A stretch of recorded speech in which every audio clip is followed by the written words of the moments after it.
Yang pertama, latar belakang psikologi humanistik. Secara umum, faktor yang melatar belakangi adanya psikologi humanistik adalah adanya ketidakpuasan terhadap behaviorism dan psikoanalisis. Kedua aliran ini bukan hanya dominan dalam pengembangan teori, tapi juga dalam penerapan mengatasi masalah-masalah dalam kehidupan sehari-hari. Saat itu, praktisi psikologi berorientasi klinis banyak menggunakan psikoanalisis sebagai pendekatan, sedangkan peneliti cenderung menggunakan pendekatan behaviorism. Namun, karakter kedua aliran ini dirasa tidak memuaskan, yang mendorong Maslow untuk membangun psikologi alternatif yang memiliki karakter yang berbeda dengan teori behaviorism dan teori psikoanalisis. Psikologi yang dimaksud dinamai dengan psikologi humanistik, yaitu psikologi yang menekankan pada aspirasi positif dan kekuatan manusia, pengalaman sadar, kebebasan berkehendak, aktualisasi potensi manusia, dan pandangan holistik mengenai manusia. Selanjutnya cikal bakal psikologi humanistik. Yang pertama, psikologi fenomenologi, aliran pemikiran yang dikembangkan oleh Edmund Husserl.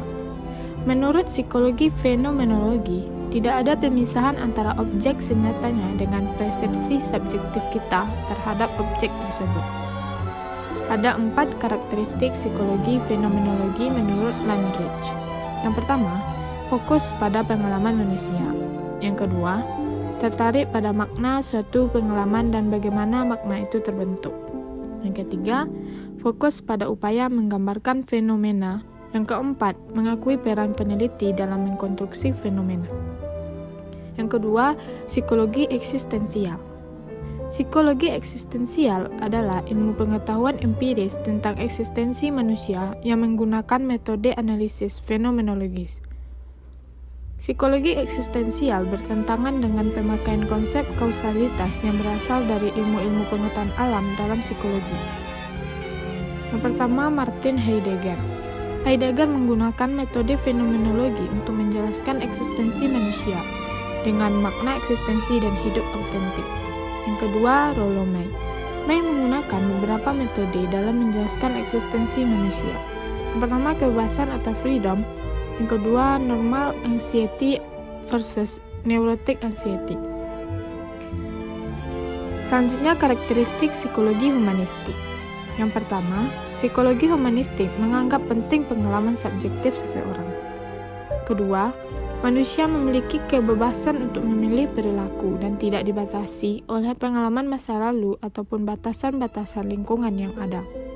Yang ketiga, psikologi humanistik mengakui pengaruh makna terhadap perilaku manusia.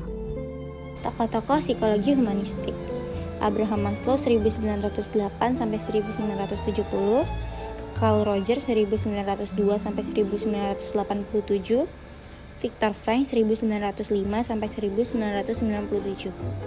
Abraham Maslow. Psikologi humanistik Maslow merupakan kritik terhadap psikologi yang terlalu fokus pada pasien-pasien yang mengalami gangguan mental. Bagi Maslow, psikologi harus lebih fokus pada orang-orang yang sehat secara mental dan sudah sampai pada puncaknya prestasi. Hierarki kebutuhan. Bagi Maslow terdapat 5 kebutuhan manusia, yaitu kebutuhan fisiologis, kebutuhan akan rasa aman, kebutuhan akan cinta, kebutuhan akan harga diri, dan kebutuhan akan aktualisasi diri. Dalam membangun teori kepribadiannya, Rogers pun mendasarkan dirinya pada pengalaman ketika berinteraksi dengan klien. Dalam bukunya On Becoming a Person, Rogers menyebutkan bahwa kecenderungan untuk tumbuh atau aktualisasi diri merupakan sesuatu yang paling memotivasi atau the mind spirit of life dan menjadi dasar dari semua bentuk terapi. Client Center Therapy. Dalam perkembangannya, kebutuhan aktualisasi diri itu tidak terpenuhi karena hubungan dengan orang-orang yang dianggap penting tidak memberikan unconditional positive regard.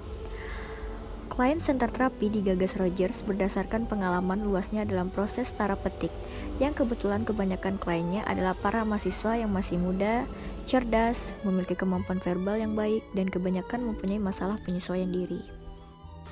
Pada tahun 1928 sampai tahun 1942-an, Frank terlibat dalam berbagai aktivitas sosial dan menjadi profesinya sebagai neurolog dan psikiater. Ia menjadi direktur bagian neurologi di Rothschild Hospital. Logoterapi. Frank menciptakan apa yang disebut logoterapi. Pada logoterapi, pasien diarahkan pada makna hidupnya dan disadarkan bahwa makna hidupnya tersebut akan berkontribusi pada upayanya dalam mengatasi masalah-masalah yang dihadapinya. Frank menyebutkan 3 nilai yang bisa dijadikan sebagai sumber makna bagi manusia, yaitu creative values, experiential values, attitudinal values.